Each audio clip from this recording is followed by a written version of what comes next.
and thank you for joining us today. I want to welcome my panel that's with me is Reverend Linda Burdett and Susan Jarboe, and I'm Kathy Cronin, and I will be leading the discussion.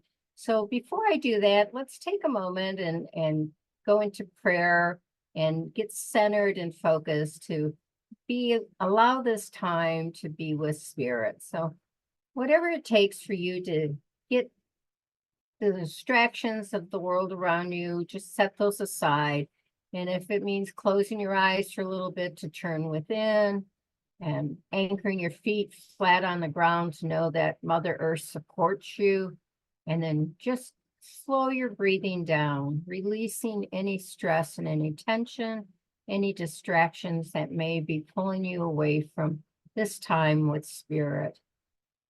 With that, I say, dear Heavenly Father, come into our lives and show us the ways that you have for us to be, that we are here as your disciples to do thy good work and to be instruments of your peace and your love and to share that with others. And with this, we are so grateful for this time to be in your presence and to know that you are with us and guiding us through every step, every moment, and every day of our lives. Amen. So my topic today is taken from a Guideposts booklet called Mornings with Jesus that I get in the mail. And one of the things is that for me, I feel there are many paths to God.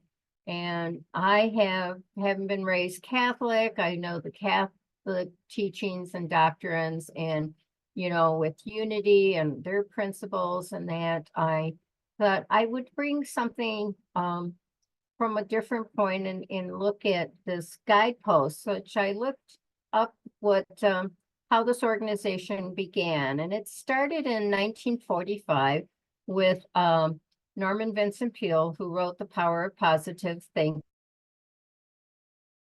along with his wife. And they knew about believing in how belief that you can, then you can. And if you change success is lurking in your mind, he said, let it out, let it come to life, think it out, pray it out, believe it out. So Guideposts is a spiritual nonprofit organization publishing inspirational magazines, books, and other online material, and has a circulation of over 2 million subscribers. So probably most people have been exposed to something from Guideposts. There's their regular monthly magazines, and then there's this booklet that I get, which is Mornings with Jesus, which is very similar to Unity's Daily Word. And Guideposts has 6 elements, very similar to Unity having their 5 principles. That their 6 elements is on positivity, changing your thoughts, and you change the world. Gratitude, they practice gratitude. We find good in the midst of troubles and hope in the midst of sorrow. Having a purpose, a sense of purpose involves connecting with something bigger than yourself. Forgiveness is thinking about forgiving. And we all know that with God's help, I now forgive.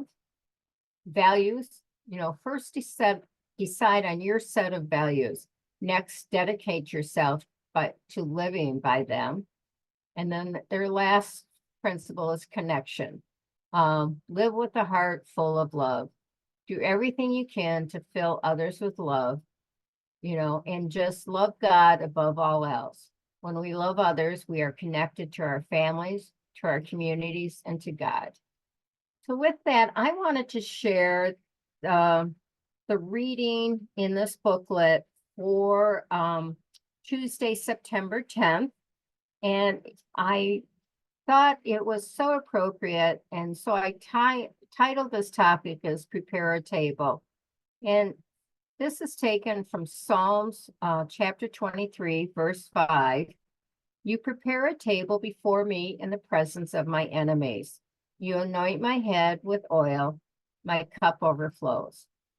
So this daily writing was by the person that submitted it, shared her story. While raising our 3 children, I spent many hours of my day cooking and serving meals to my family. They, excuse me. Often I'd hurry through these chores, considering them menial and thinking that I must get on to my more important work.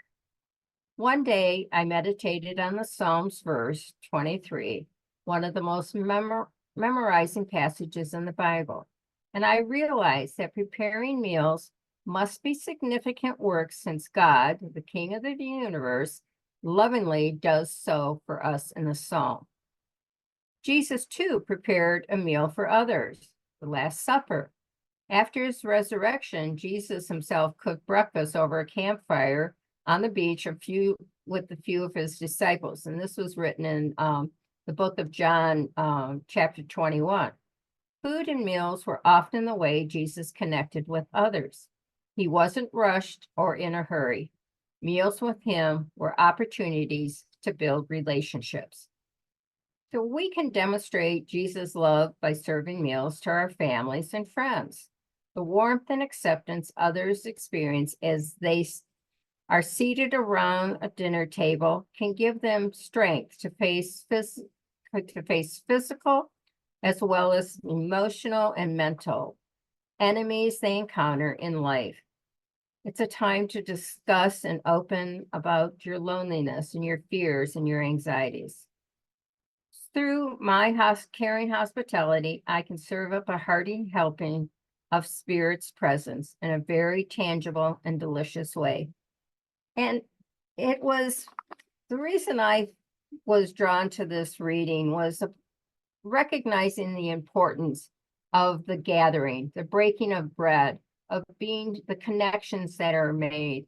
And it brought to mind that by taking that time and maybe, visiting a neighbor who's alone and taking a meal to them or baking something and just stopping by and just saying, I just wanted to let you know I was thinking about you. I'm sharing these muffins that I made or these cookies or even like during COVID, I started a afternoon tea group that we did on Zoom where we would get together through Zoom and it was at 2:00 on a Tuesday afternoon. So that's why we called it the tea group. And we would just share what was going on in our lives while we were really, being sheltered at home through this COVID and how we were dealing with the stress of that. We've now expanded this group out to meeting once a month for lunch in person so that we can personally sit around and talk about what's going on. And it's like our lunch bunch that meets once a month. And they, bring a topic and they share something and you're making that connection, you're breaking bread together. And it's that time you get to know each other deeper and with a more meaningful meal.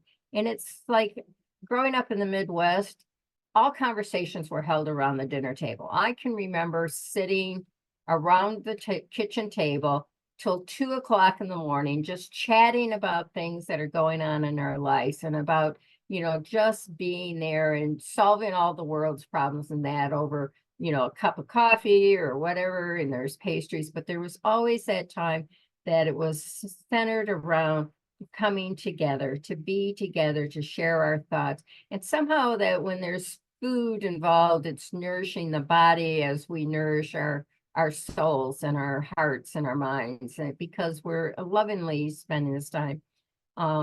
When I was involved with, like I said, I've done many different churches and, just finding different paths. I was part of a Presbyterian church that had what they called was their friendship meals. And they would get a group of people together. Some were like 6 to 8 people. Some of it were like couples. And if it wasn't a couple, but they would meet once a month and they would rotate houses. So it was like every third month you'd host it at your home if that was a group of 6 or if there was 8. Usually you didn't want to go more than 8 because you sit around a table. It's harder to get more than 8 people around the table, but depending on what people had. And we would just sort of be able to get to know each other and their families and what was going on with their families, or what was, health challenges. And so we would pray with each other. And then next month it was at somebody else's house and we would do that. And it was called, and that's what they called the friendship dinners. And it was such a great way to bond that church, to build a nest within that church that really connected, so that when somebody in that group, took sick, they were there. And when my husband was diagnosed with cancer, they put together a meal train. And whenever somebody had somebody in the hospital or lost somebody, they would bring meals. People would sign up on a website and say, okay, I'm going to bring dinner on Thursday evening to this couple or to this family, who's dealing with it. Or if they had young children and like the husband was in the hospital in treatment, they would come and say, oh, we'll stay with the kids so you can be with your husband or your spouse or whatever it was. It was like that connection was made there, and they knew that they were supported emotionally and physically, and then nourished with the food. So I just really thought this was a nice topic of a prepare a table. And it could just mean a matter of baking something and taking it to a lonely neighbor, or just inviting the holidays. When I was connected with the military and we were stationed elsewhere, because everybody was away from their families, we'd invite the family in and have Thanksgiving dinner together and be able to have that connection there. So I just would like to put out to the group, to, my panel, and see how you basically prepare a table and connect with people, where you step and bring that bond of breaking bread together. So who would like to share? I'll begin. I liked this topic, and of course, breaking bread together is a real theme in Christianity. And as you were talking, I was thinking about various kinds of meals. One of the things that they did at the University of Wisconsin in the communication department was, at the beginning of the year, they had an icebreaker, a big icebreaker, and graduate students would go to different faculty houses and have dinner. Then afterwards, we all met for a party. And they did this every year. And I think it was a wonderful way, to welcome new graduate students. So that was one of the first things that I thought of. When you mentioned a church and what a church does, the Presbyterian Church down the street from Unity, we have women, two women's groups, and one meets for breakfast once a month. The first Tuesday of the month, we meet for breakfast. And then we also meet for dinner. In fact, we're having dinner tonight. And the men come along, but they sit at a different table. So it isn't like we're totally excluding men. The last thing I thought of was sort of bittersweet. When my husband was really ill, with multiple sclerosis, we couldn't go anywhere anymore. And he was in a hospital bed in the living room. And we had always had people over for dinner. I used to love to have people over for dinner, and we often did that.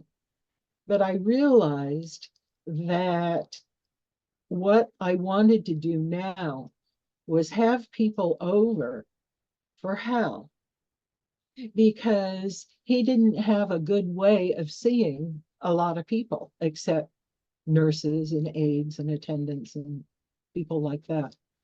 And so I found it, looking at myself, I found it an interesting motivational change. I welcomed the people, but I particularly wanted Hal to be exposed to people more frequently. So those are 3 thoughts I had about food and feeding. And thank you very much for bringing up this subject. Well, I will jump in and share as well. Kathy, I really appreciated you starting with the 6 principles and taking a look at how close they are to Unity's principles. I've moved to the Bible Belt, and it's different religions all around me. They are not so much new thought or metaphysical, but they really aren't that different if I listen with my heart and kind of look past some of the language. The things that they're saying, truth is truth, however you go. And just like you said, Kathy, many paths, one destination. And it's been just a wonderful evolution, having the opportunity to listen past some of the messages that used to just turn me off and I would walk away from, and hear the truth, the capital T truth principles beyond those messages. So I appreciated you starting with the principles.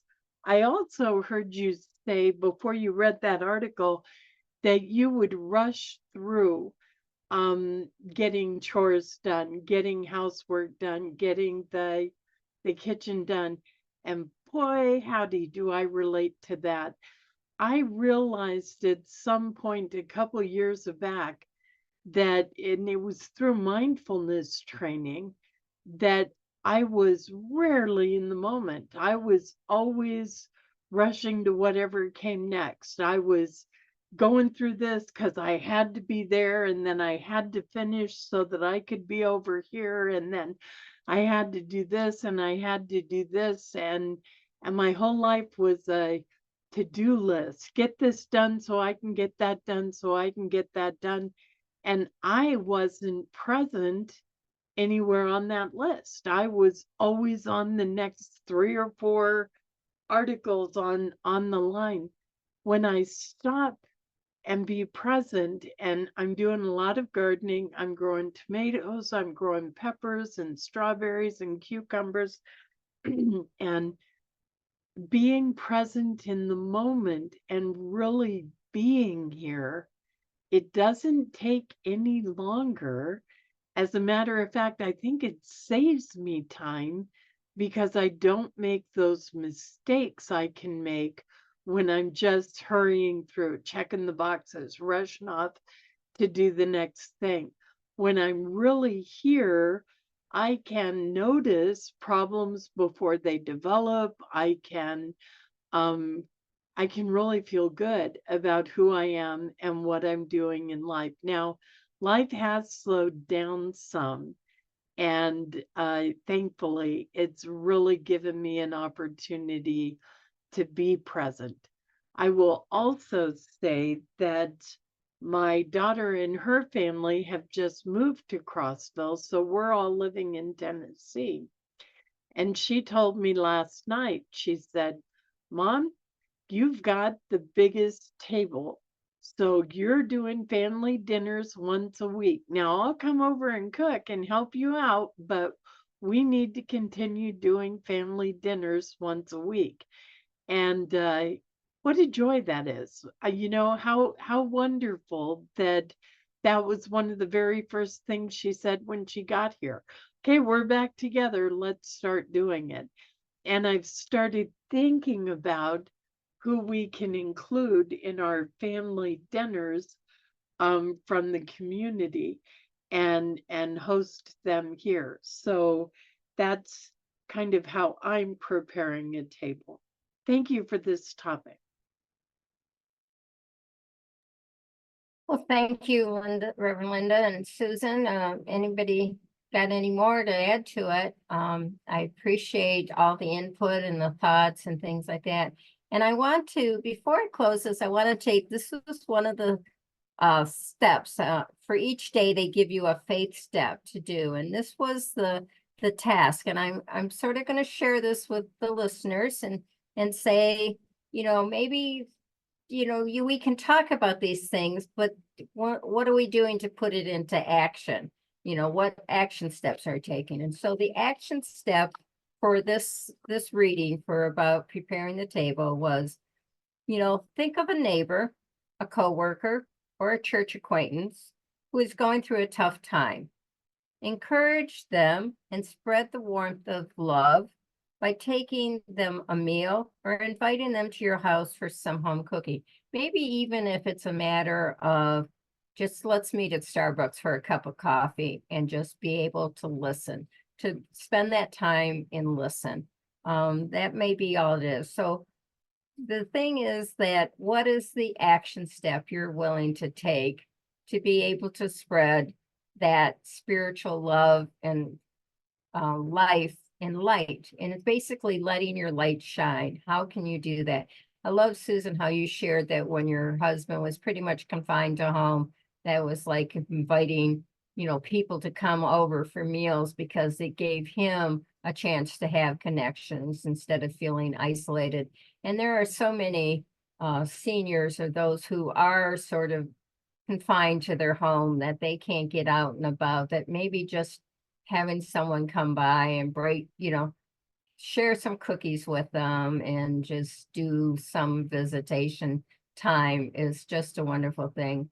I can remember, and this goes back, years ago, when I was in 8th grade in Catholic school, we were part of the Legion of Mary, and our task was to go out and visit those who were infirm. So we were given names of church members who really were at home, were homebound.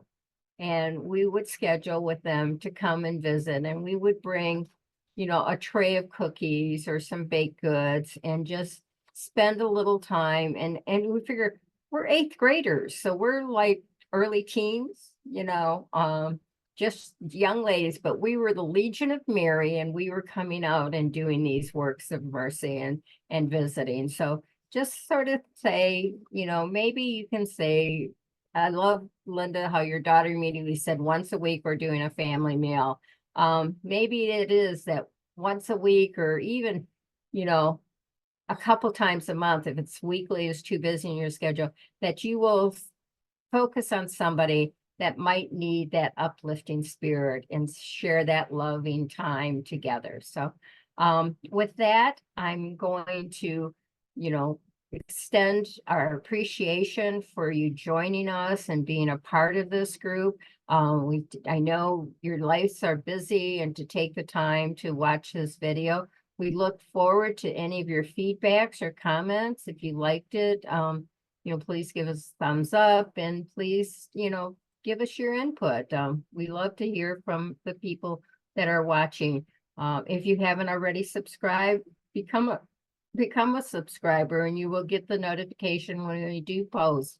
If you want to know more information about this, after this, we sign off, there's a thing that can tell you how you can become a part of our group and share your thoughts too. So, and we're wishing you all the best, and may you take some time to break bread with somebody and share, God's light among you. So have a blessed day. Bye. Thank you for joining us, and let's stay connected and grow in spirit. We are on Facebook. Search for Unity Church of El Cajon and follow us and like our posts. You can reach us on YouTube at Unity Church of El Cajon.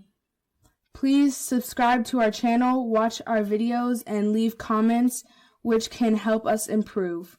We are on the web at unityofelcajon.org. Email or call our church office to receive our weekly newsletters, which lists all of our activities and opportunities to learn and grow together.